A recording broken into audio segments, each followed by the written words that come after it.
नीतिवचन अध्याय 2। नीतिवचन अध्याय 2।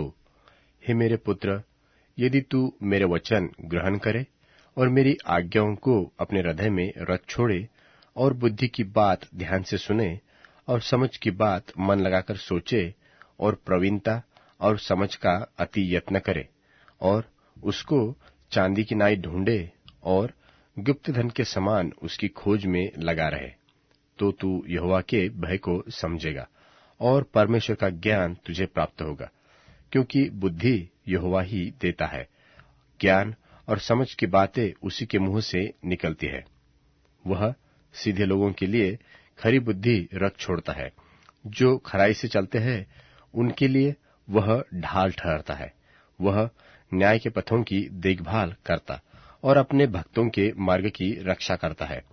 तब तू धर्म और न्याय और सिधाई को निदान सब भली भली चाल समझ सकेगा, क्योंकि बुद्धि तो तेरे हृदय में प्रवेश करेगी और ज्ञान तुझे मन भाव लगेगा।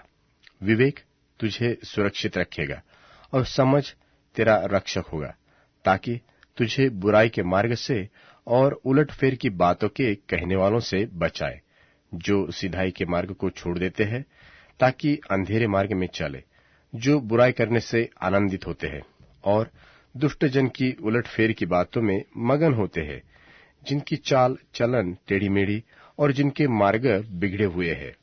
तब तू पराई स्त्री से भी बचेगा, जो चिकनी चुपड़ी बातें बोलती है और अपनी जवानी के साथी को छोड़ देती और जो अपने परमेश्वर की वाचा को भूल जाती है। उसका घर मृत्यु की ढलान पर है और उसकी डगरे मरे हुओं के बीच पहुंचती है।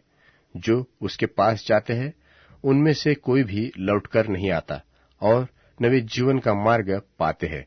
तू भले मनुष्य के मार्ग में चल और धर्मियों की बाट को पकड़े रहे, क्योंकि धर्मी लोग देश में बसे रहेंगे और खरे ही लोग उसके बने रहेंगे।